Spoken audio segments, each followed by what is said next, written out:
Hola, ¿cómo están? Soy el doctor Juan Pablo Barros, cirujano bariátrico. Les quiero comentar a través de este video cuáles son los pasos a seguir para poder realizarse una cirugía bariátrica. Primero que todo, ¿qué es lo que es la cirugía bariátrica? La cirugía bariátrica es una cirugía creada para tratar la obesidad en sus distintos grados.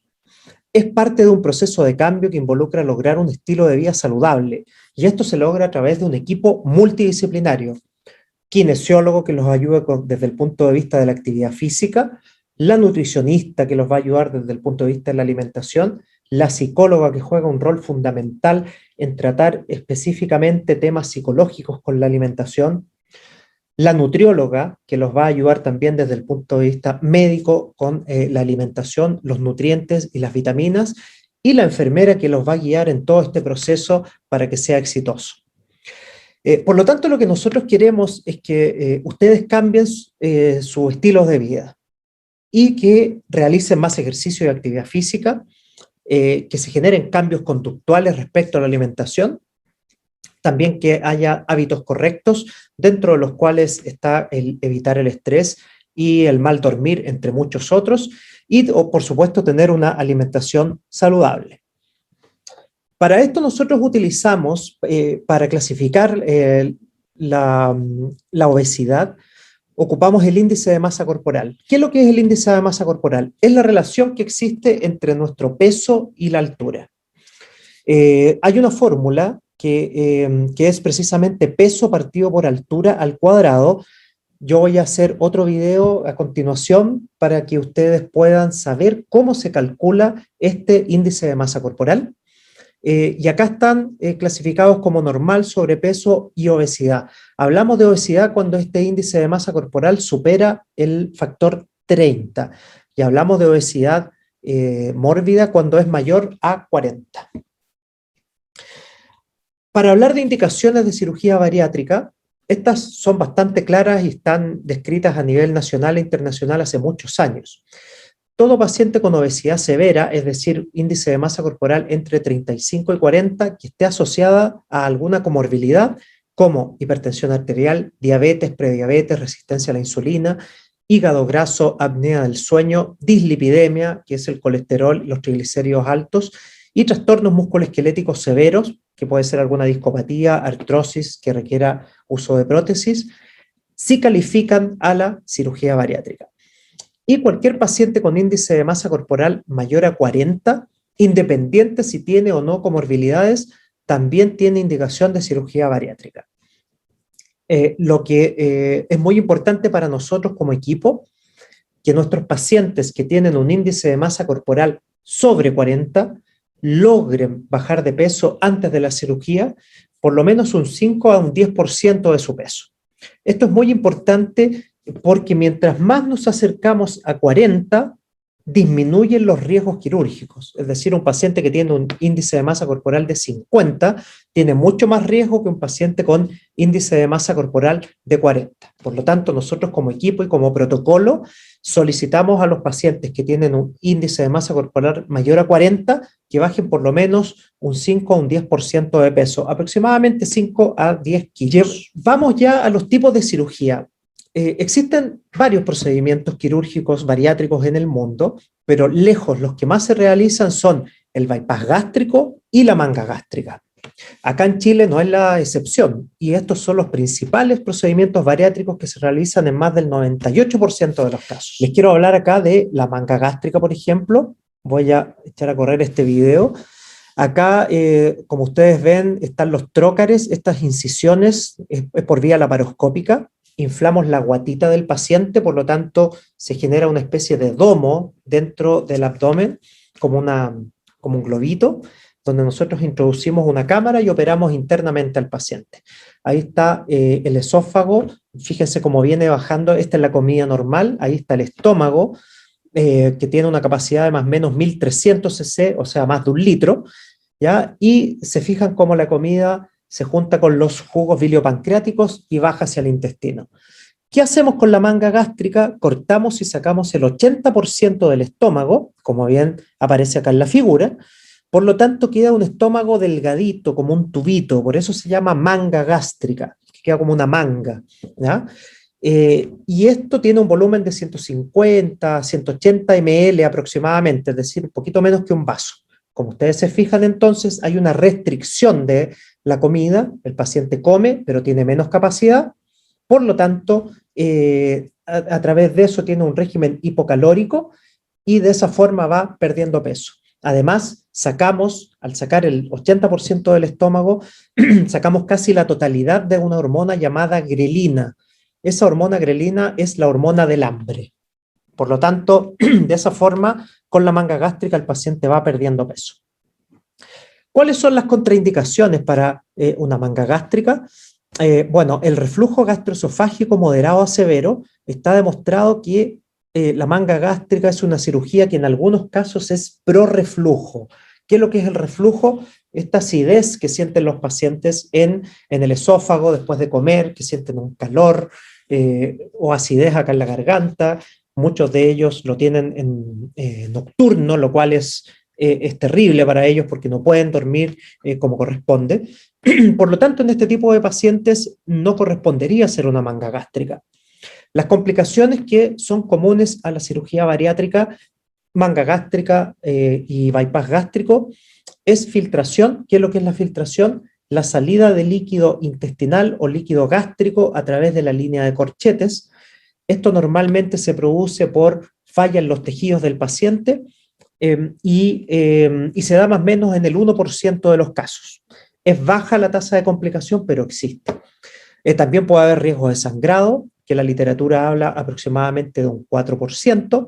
Lo importante es que la mayoría de estos sangrados paran sin medidas quirúrgicas, sino que solamente con medidas médicas, medicamentos, observación estricta y fluidos a través del sistema endovenoso. Y también siempre existe en un paciente con obesidad el riesgo de trombosis. Puede ser trombosis de las piernas o trombosis de algún vaso intraabdominal como la vena mesentérica, por ejemplo. A largo plazo se ha visto que la manga gástrica, el gran talón de Aquiles que tiene es el reflujo gastroesofágico.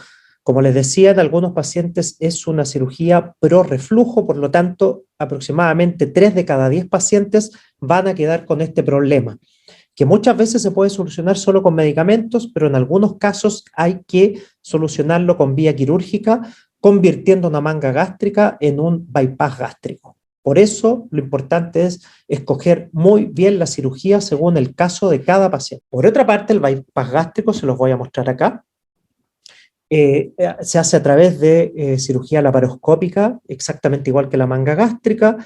Ahí están las incisiones, están los trócares por los cuales nosotros introducimos nuestras pinzas para poder operar. Ahí estamos incorporando las pinzas laparoscópicas. Acá está la misma figura, el esófago, el estómago. Y fíjense ustedes que a diferencia de la manga, acá se corta el estómago, pero se deja un estómago nuevo, chiquitito, como del porte de un huevito aproximadamente, ¿ya? Después nos vamos al intestino y cortamos el intestino aproximadamente a 1 metro de distancia y subimos este intestino y lo pegamos a este estómago. Fíjense ustedes entonces que el paciente come, va a comer poquito, tiene poca capacidad porque ese estómago del porte de un huevito quedó muy chiquitito y ahí comienza a bajar. Lo azul es la comida y lo amarillo es los jugos biliopancreáticos que nosotros necesitamos, bilis y jugos pancreáticos. Y fíjense ustedes que después se mezclan estos jugos con la comida y ahí recién comienza el proceso de mala absorción.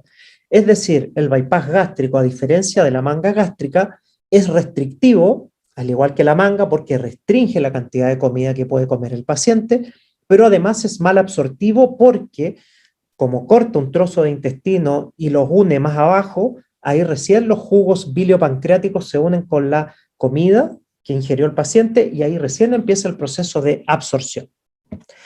Por lo tanto, el bypass gástrico, las contraindicaciones es el antecedente de cáncer gástrico en familiar directo, papá, mamá o hermanos. Hay que tener ojo en el caso de que tenga antecedente de cáncer gástrico en abuelos o en tíos. También son familiares indirectos, pero hay que tener ojo.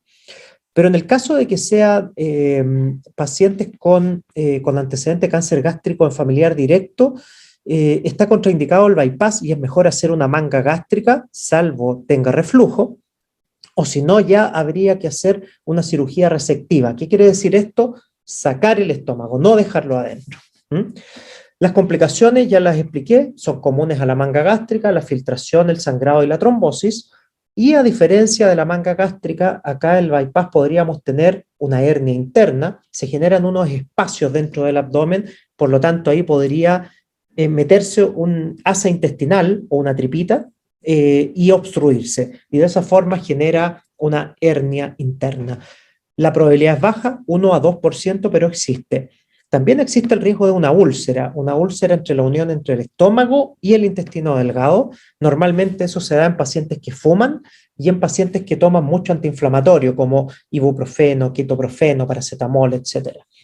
Y la mala absorción de algunos nutrientes, que se da mucho más en el bypass gástrico que en la manga gástrica. La verdad no es mucho más, pero es aproximadamente un 10% de los casos puede tener alguna mala absorción de vitaminas, minerales, calcio. Por lo tanto es muy importante que todo paciente que se opere de bypass gástrico tiene que hacerse un chequeo anual, porque si nosotros logramos detectar a tiempo esta baja de vitaminas o minerales, la podemos tratar.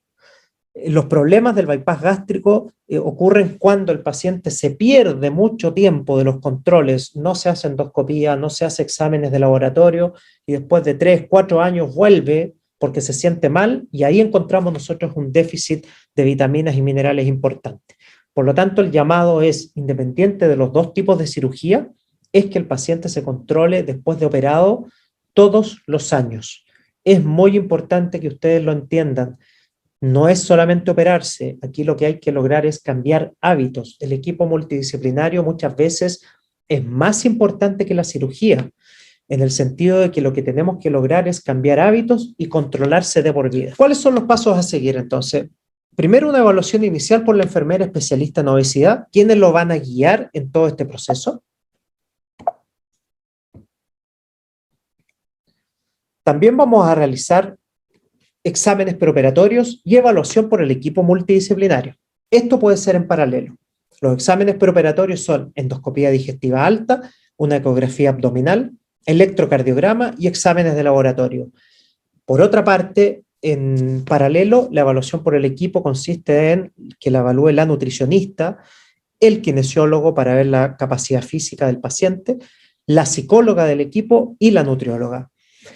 Esto es muy importante que ustedes le pregunten a cada especialista cómo va a ser su vida después de la cirugía, cómo va a ser mi alimentación, cómo voy a tener que tomar agua.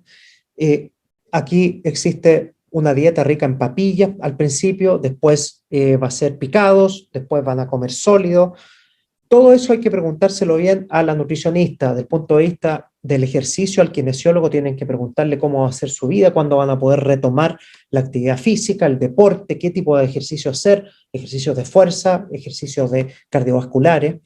A la psicóloga también, muy importante preguntarle cómo va a ser su vida desde el punto de vista psicológico, cómo va a cambiar mi mente, cómo va a cambiar todo lo que está pasando acá en mi interior.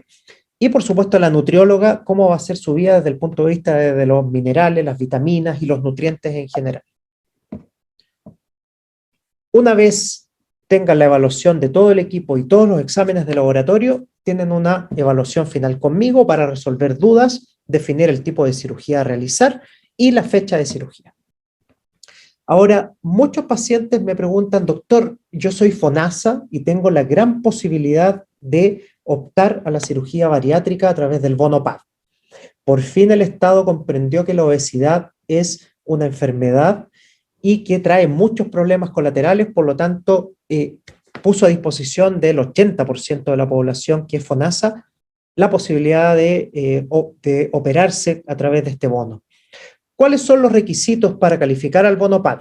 Índice de masa corporal mayor a 40, y esto independiente si tiene enfermedades asociadas o no. O sea, con índice de masa corporal mayor a 40 califica automáticamente al PAD.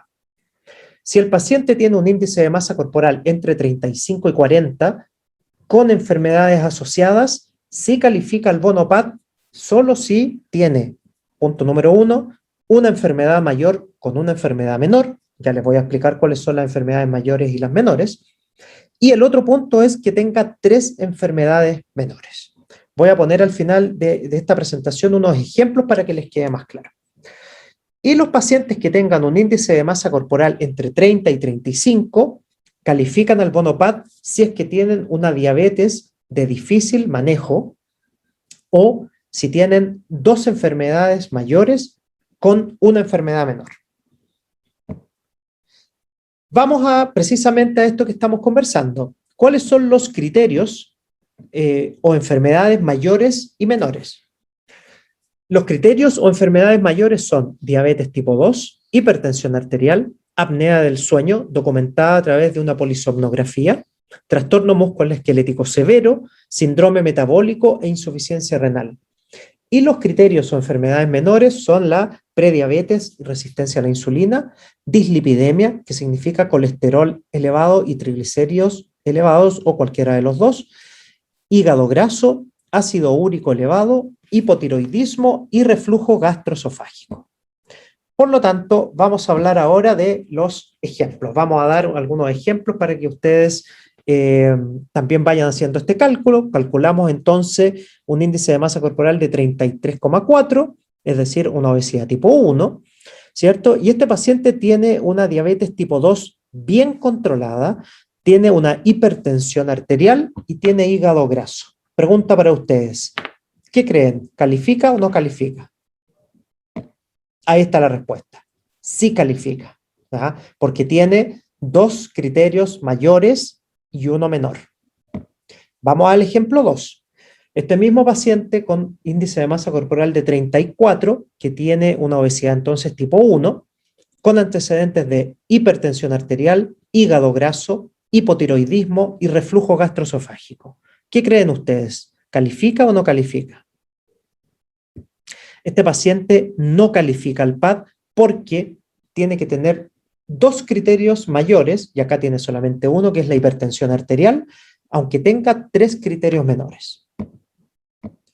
Un ejemplo número 3, esto es súper común, yo lo veo en mi consulta, paciente con índice de masa corporal de 37, con antecedentes de resistencia a la insulina, dislipidemia e hígado graso.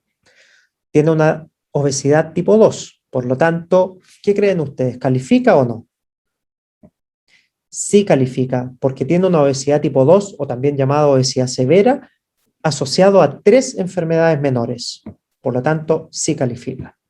Y el ejemplo 4, este mismo paciente que tenga un poquito más de kilos, índice de masa corporal de 38, con antecedente de resistencia a la insulina e hígado graso, lamentablemente le falta un criterio menor para poder calificar, por lo tanto, no califica.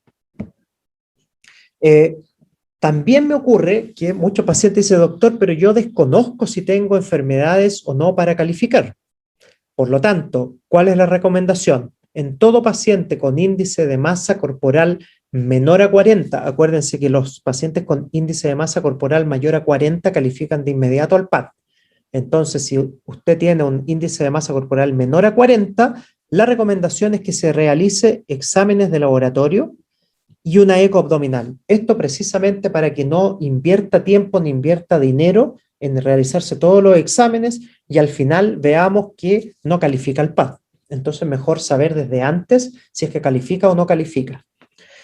Por lo tanto, para eso puede solicitar ayuda a nuestro equipo administrativo y de coordinación al número de teléfono, al WhatsApp que aparece ahí, para que la puedan orientar un poquito más al respecto. Pero es mucho mejor saber desde antes si es que califica o no, para que no pierda tiempo ni pierda dinero tampoco. Ahora, ¿cuánto cuesta una cirugía bariátrica? Acá en nuestra clínica, la cirugía particular, es decir, para ISAPRES y FONASA no PAD, la manga gástrica cuesta 5.600.000 y el bypass gástrico 5.700.000. En el caso de que sí califique al PAD, la manga gástrica cuesta un poco más de 2.600.000 y el bypass gástrico tiene un valor de un poquito más de 2.800.000. Muchas gracias por su tiempo. Aquí les dejo nuestro correo electrónico corporativo y nuestro WhatsApp para que ustedes puedan realizar todas las consultas pertinentes. Espero que este video les haya servido. Cualquier duda a través de este sistema los podremos ayudar. Mucho gusto, que estén bien, nos vemos. Chao, chao.